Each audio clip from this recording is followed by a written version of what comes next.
새벽 6시.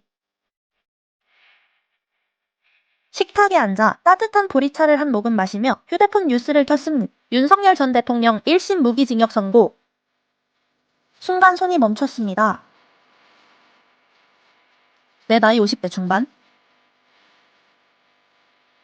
군사정권도 IMF도 촛불도 다 겪은 세대입니다. 그런데 전직 대통령과 내란 그리고 무기징역이라는 단어가 한 문장 안에 들어가는 장면을 또 보게 될 줄은 몰랐습니다. 오늘은 이 판결을 조금 차분하게 정리해보려고 합니다. 감정이 아니라 기록으로 남길 만한 시간이라고 생각했기 때문입니다. 1. 1심 무기징역 무엇이 인정됐나? 서울중앙지법 1심 재판부는 12.3 비상계엄을 내란으로 판단했습니다. 핵심은 4가지였습니다. 1. 비상계엄 선포와 포고령 발표. 2. 국회 봉쇄. 3. 국회의원 체포조 운영. 4. 중앙선거관리위원회 점거. 재판부는 이 모든 행위를 형법 제87조의 내란죄에 해당한다고 봤습니다. 특히 중요한 건 국헌문란의 목적과 혹동, 요건 충족 여부였습니다. 법원은 이렇게 판단했습니다. 단순한 정치적 판단이 아니라 헌법 질서를 해치려는 실질적 행위였다는 것입니다. 2. 왜 사형이 아니라 무기징역이었을까? 내란 우두머리는 법정형이 사형 내 무기징역, 무기금고뿐입니다. 특검은 사형을 구형했습니다. 그런데 재판부는 무기징역을 선고했습니다. 판결문을 읽어보니 양형 판단은 이렇게 정리됩니다.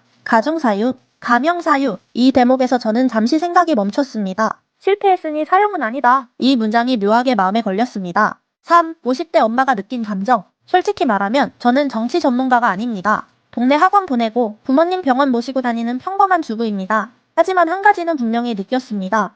국회에 군인이 들어가는 장면은 이 나라에서 다시는 없어야 할 그림이라는 것. 저는 1980년대 이야기를 부모님께 들으며 자랐습니다. 군이 정치에 개입하면 어떤 일이 벌어지는지 우리는 이미 배웠습니다. 그래서 이번 판결의 의미는 한 개인의 유죄 무죄를 넘어서 대한민국은 군이 헌법 위에 설 수 없다는 선언처럼 보였습니다. 4. 엇갈린 반응. 이번 윤석열 전 대통령 1심 판결을 두고 반응은 크게 갈립니다. 법치주의가 살아있다.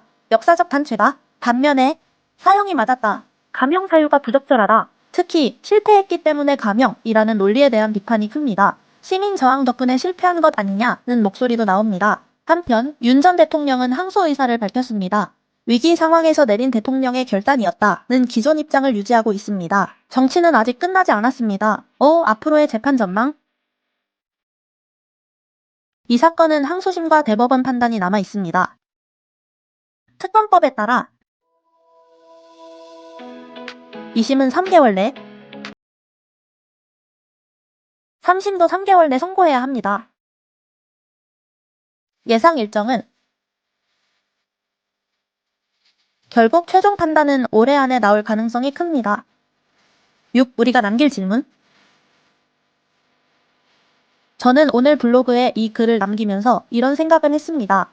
우리는 어떤 나라에서 살고 싶은가? 정권은 바뀔 수 있습니다. 대통령도 바뀝니다. 하지만 헌법 질서만큼은 바뀌면 안 됩니다. 이번 판결은 어쩌면 누군가를 벌주는 판결이 아니라 다음 세대에게 보내는 메시지일지도 모릅니다. 제 아이들이 살아갈 대한민국은 군이 국회를 둘러싸는 나라가 아니라 투표와 토론으로 갈등을 해결하는 나라였으면 좋겠습니다. 그래서 저는 이 판결을 끝이 아니라 기록으로 남깁니다. 올해 가을 최종 판결이 나오면 다시 한번 조용히 이 글을 꺼내보려고 합니다. 우리가 어디까지 왔는지, 그리고 어디로 가고 있는지, 해시태그 윤석열 1심, 윤석열 무기징역, 내란 재판결, 12월 3일 비상계엄, 대한민국 헌법 정치재판 분석 전직 대통령 판결, 법치주의 항소심 전망, 2026 정치 이슈. 이 판결이 남긴 의미 차분히 정리해드릴게요.